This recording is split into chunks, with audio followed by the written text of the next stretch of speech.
സ്വന്തം വീട്ടുകാർ പോലും സതീശന് വേണ്ടി പ്രാർത്ഥിക്കാൻ തയ്യാറല്ലത്രേ. ആറ്റുകാൽ പൊങ്കാലയ്ക്ക് വന്ന കുടുംബത്തെക്കുറിച്ച് സതീശനോടുള്ള ചോദ്യമാണ്. അപ്പോഴാണ് ആ ഞെട്ടിക്കുന്ന യാഥാർത്ഥ്യം ലോകത്തെ അറിയുന്നത്. വീട്ടുകാരുടെ ഇഷ്ടത്തെക്കുറിച്ച് ചോദിക്കുമ്പോൾ അവർ പ്രാർത്ഥിക്കാറുണ്ടോ ഇല്ലയോ എന്ന് സതീശൻ അറിയില്ലത്രേ. പിന്നെ നാട്ടുകാരുടെ കാര്യം പറയേണ്ടതുണ്ടോ? ഉറപ്പായിട്ടുണ്ടോ? അതാ വീട്ടുകാർ പ്രാർത്ഥിക്കേണ്ടെന്ന് എനിക്കറിയില്ല. ഞാൻ പ്രാർത്ഥിക്കാറുണ്ട്. ഞാൻ വിശ്വാസിയായിട്ടുള്ള ഒരാളാണ്. കേട്ടല്ലോ, സ്വന്തം വീട്ടുകാർ ജയിക്കണമെന്ന് ആഗ്രഹിക്കാത്ത വ്യക്തിയെ നാട്ടുകാർ ജയിക്കണമെന്ന് ആഗ്രഹിക്കണം എന്ന് പറയാൻ പറ്റൂ? ഏതൊരു വ്യക്തിയും ആദ്യം മനസ്സ് തുറന്ന് സപ്പോർട്ട് ചെയ്യേണ്ടതും അവരുടെ വിജയത്തിന് വേണ്ടി പ്രാർത്ഥിക്കുകയും ഒപ്പം നിൽക്കേണ്ടതും ആരാണ്? വീട്ടുകാരാണല്ലോ.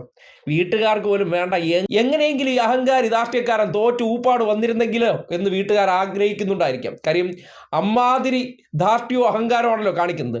പുറത്ത് ഇതാണെങ്കിൽ അകത്തെന്താണ് സതീശൻ എന്ന് പ്രത്യേകിച്ച് പറയേണ്ട കാര്യമില്ലല്ലോ. ആദ്യം എന്തിൻ്റെയും സ്റ്റാർട്ടിങ് എവിടെ നിന്നായിരിക്കും? വീട്ടിൽ നിന്നായിരിക്കും.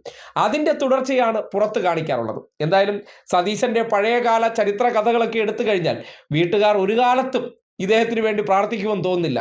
ഉമ്മൻചാണ്ടിയുടെ കാലഘട്ടത്തിലെ ഒരു വിവാഹാലോചന വിവരങ്ങളൊക്കെ പുറത്തു വരുമ്പോൾ ഏതെങ്കിലും ഒരു വീട്ടിലിരിക്കുന്നവർ അങ്ങനെ ഒരു മനുഷ്യരോടൊപ്പം ജീവിക്കുന്നു എന്നല്ലാതെ അയാളുടെ വിജയത്തിൽ സന്തോഷം കണ്ടെത്താറുണ്ടോ? സന്തോഷം കണ്ടെത്താറില്ല എന്ന് സതീശന് തന്നെ അറിയാം. അതുകൊണ്ടാണ് വീട്ടുകാർ പ്രാർത്ഥിക്കുന്നുണ്ടോ ഇല്ലോ എനിക്ക് അറിഞ്ഞുകൂടാ.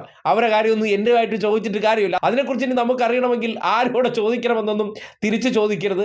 എന്തായാലും കേരളത്തിൽ മുഖ്യമന്ത്രിയാകാൻ നടക്കുന്ന വ്യക്തിക്ക് വേണ്ടി വീട്ടുകാർ വരെ പ്രാർത്ഥിക്കാറില്ല എന്നുള്ള യാഥാർത്ഥ്യം അയാൾ തന്നെ തുറന്നു പറയുമ്പോൾ മനസ്സിലാക്കേണ്ട ഒറ്റ കാര്യമുള്ളൂ. വീട്ടുകാർക്ക് വേണ്ടാത്ത വ്യക്തിയെ നാട്ടുകാർക്ക് ചുമക്കേണ്ടതുണ്ടോ എന്ന് ഈ നാട്ടിലെ പ്രബുദ്ധരായ ജനങ്ങൾക്ക് ചിന്തിക്കാവുന്നതാണ്.